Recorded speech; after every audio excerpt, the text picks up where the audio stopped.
Well, a very good day to you. Welcome to this week's episode of The Big Question. I'm your host, Simon Irungo, is joined in by the man himself, Professor Herman Manyora. How are you doing, sir? I'm doing well. Well, Prof, there is this question going through the minds of quite a number of Kenyans, Prof. When these people go seeking for these positions, be it governors, be it senators, be it members of parliament, MCAs, now people are asking, do these people have the interest of the citizens in mind, or is it for personal interest? You being a political analyst, you have seen these people campaigning, asking for these positions. Well, what would you say? Is it personal interest or the interest of the citizens? I think if you're talking about this country, even generally across the world, most people are self-seekers. Okay. They want power for the sake of power. In our country, people also want power to be able to get more property. Mm-hmm.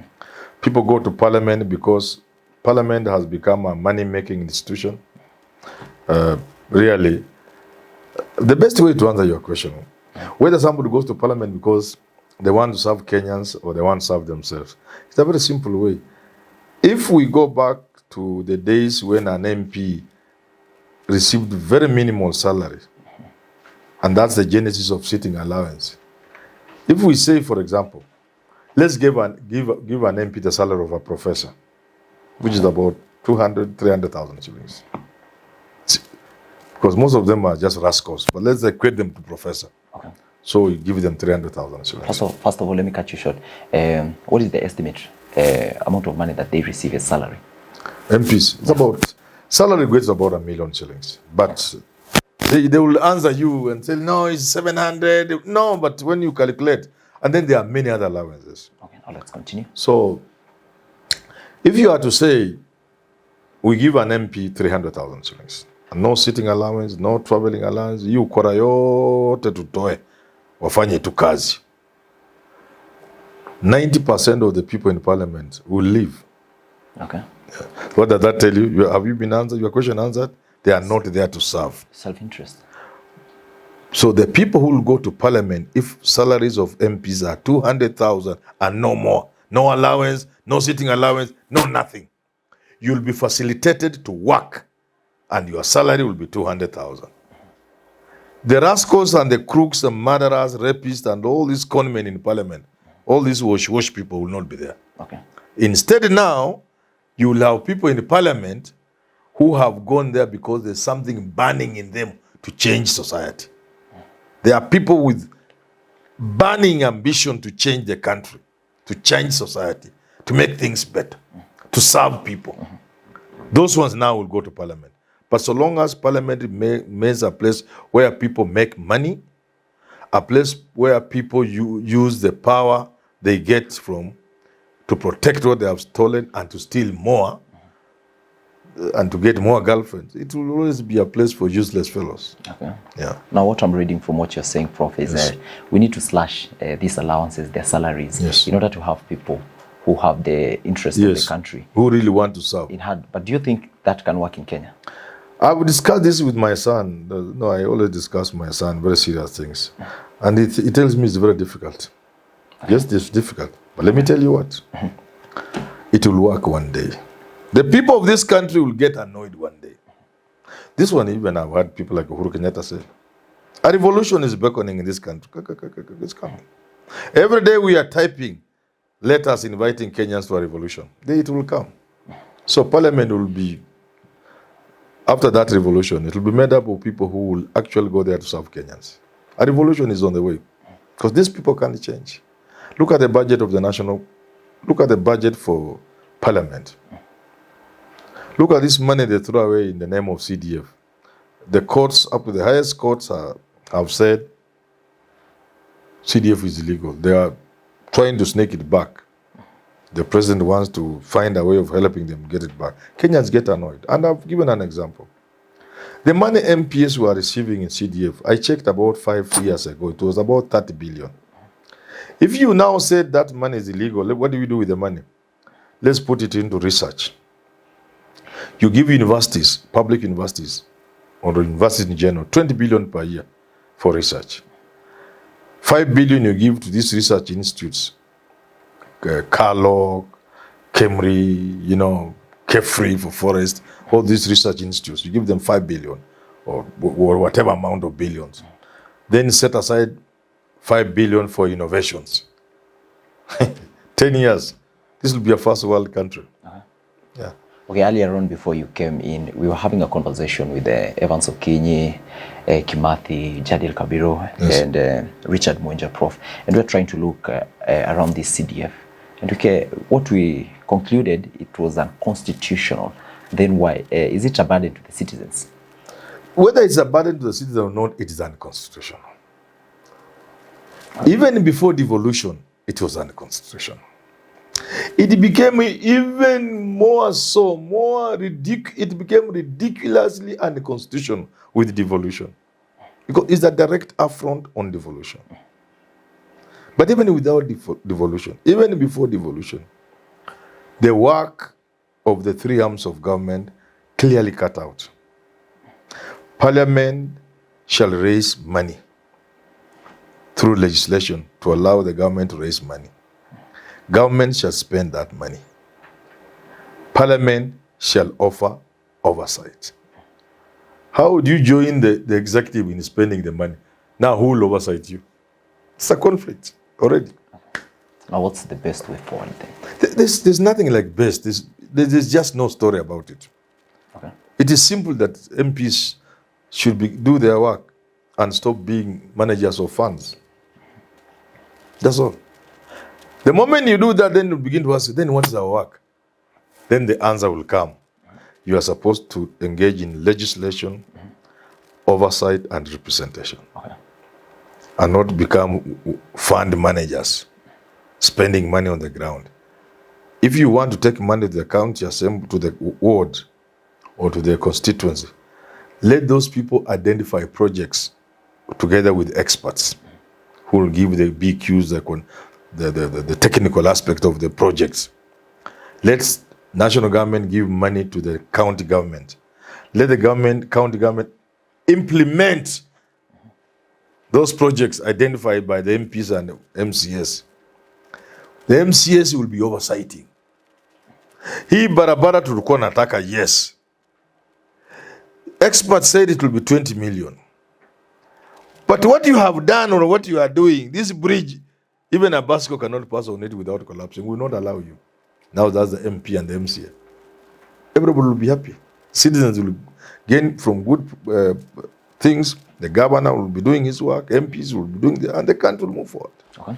Now let's, if as a country we decide to go back to the roles of these MPs and MCAs, which is to legislate, to oversight, Prof. Do you think there is going to be less interest for these positions? Yes. And perhaps you're going to have the right people? Yes, the right people will go and do the job, who understand. An MP doesn't know what he does. If you ask an MP, what is your work?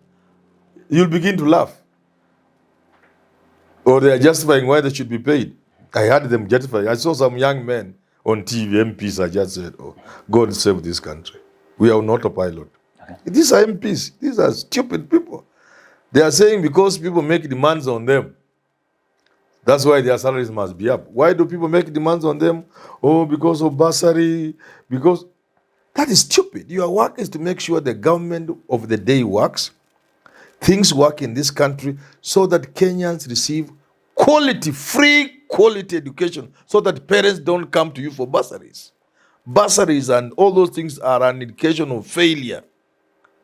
What people give are scholarships for merit, an award, something you'll be remembered. Somebody will be remembering, I won an award. But bursaries is an admission of a failed system. CDF is perpetuating failure, is admitting we have failed to build schools as a country. We have failed to put policies in place for free quality education. So you want that? It is stupid. So that's not a person who's supposed to be an MP. He's supposed to be some villager somewhere taking care of cattle or something like that. Not an MP. And you know, I keep telling MPs, many of them are my friends, and on shows and when we interact, I tell them, like when I say this, I meet MPs, they will begin attacking me. I tell them you are stupid. Why? Do you know if you are an MP, you are among less than 1,000 people who will determine the destiny of the children who are yet to be born in this country? That is big. In your hands as an MP is the future of millions of children who are yet to be born and who are there. You know, these MPs don't know that. We only have about 400 or that's 349 plus 60. What number is that? Quickly. 349 in National Assembly, 16 in Senate. That is about 400 and whatever 9 or something like that. You're the professor. Go on. Whatever. No, I don't do those stupid arithmetics. They are less than 500. Okay. Legislators. You add on judges. These are the people who are determining the future of this country. You add on a few people here. They're just about 1,000 or 2,000 people whose decisions and actions today will determine what this country will be in 200 years from now, 50 years from now, 20 years from now. What Kenya is trying to be, what Kenya will be for generations to come is being determined by less than 500 members of parliament. They don't know it. So you better sweep them away and admit only those people who understand the huge responsibility of a member of parliament, which is to chart a future for the children of this country. Not these wash characters who work with flashy money. I once made enemies from MPs on TV show, and I told them, now you have been given a bodyguard. Who can harm you? Even me, I'm at a greater risk than you. You have a bodyguard, you have a driver. These people you used to go and to send for slave queens. There's no country in the world that just gives people security like that. Okay. Except a poor, stupid third world country like Kenya. Security is provided on a need-to basis. Okay. When you feel you need security, an assessment is made of the levels of threat to your life or your property, and the government provides security accordingly. Sasa hapa tunakuta mtu ametoka sijui wapi ati MP driver, hata anashinda huyu driver na MP atafanyia nini? Go and call Mary pale, take like a sichana kako. We are very stupid people. Okay. Yes. Well, as we wrap up the conversation, let's talk about these non-performing members of parliament, MCAs, anyone basically who has been elected to serve the citizens, Prof. Now, how long do we need to take to determine that this person is not determining, and then how do we deal with them? You know, when we are making this constitution, we say we must be able to recall MPs if they're not performing. Okay? Okay. But we left it to parliament, the same parliament, to put, to cross the T's and dot the I's, to put the final law in place of how that will happen. They came up with something that's useless. So it's not there. It's there, but you can't use it. Okay. You can't use it. You can't determine who is not doing well. Recalling an MP is very difficult. But what is worse, why you recall him when people are re-electing the same useless MPs? Then how do we prevent ourselves from getting to that position of electing non-performing MPs? I'm telling you, because left to their own design, the people will elect the most useless members of parliament. That's why at the end of every parliament, 70% will go home. You think they have been brought better. They bring even more cows, more sheep, kondo zaidi, wash zaidi. The number of wash is going high every time. Wash I'm using loosely to mean these boys with some little money, and they think money is everything, flashing money around. They have no philosophy, they have no understanding of life, they don't know their role, you know. So, but the same voters will bring them back. So what will help? What will help is the continuous suffering of Kenyans. This suffering is soon going to reach a point where Kenyans will take it no more. And that's how they will deal with these things through a revolution. Okay. So the problem is not with the MPs, it's the people who elect them. But the people who elect them don't have a problem. They have been dehumanized through a process, you know, through a system that makes nonsense of everything. Through a corrupt system that has been corrupt, the politics have been corrupted, everything has been corrupted, elections have been corrupted. So the system can't sieve, inapitisha takataka yote. Sasa hiyo takataka cannot prevent the suffering of Kenyans. So Kenyans are surely moving to a point where they will no longer take it. And that's my advice to leaders. If you love yourself, if you love your children, if you love your status in society, and if you want to protect it, if you want to leave your daughter that beautiful house in Lavington, do the things you need to do to prevent a revolution. Okay. You have seen the way the prices of things is going up. Have you seen how things are going up? Yeah, things are You've seen expensive. You think unga will get to 500 and people are just there sitting? Even Obama was here, he talked about it. Uhuru has talked about it. Many people have talked about it. You are pushing people into a revolution. And revolutions don't help anybody. They destroy. They destroy. A revolution, especially of the type we are talking about, which is reactionary. It's this reactional things we call revolutions. Those are not revolutions.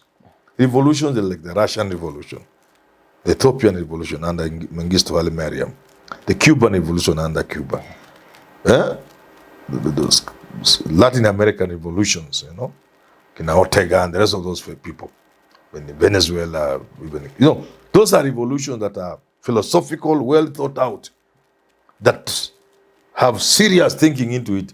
But these reactional things, when people go to the streets, they chase away a government. I don't know what's happening in Sri Lanka now. Unaona watu wanaogelea kwa swimming pool ya presidential palace. But after that, did they have a solution? No. Even in countries like Egypt, do you spill into the streets, Tahrir Square, or Tunisia, Arab Spring? But because those are reactional things, they do not produce order. They don't have any impact. They don't have, no, they destroy, they disrupt. They then allow some bad people to come in, even demagogues, even dictators now, because they are not well thought out. Okay. But we simply call them revolutions. But they are reactional. The most important thing is that they are disruptive.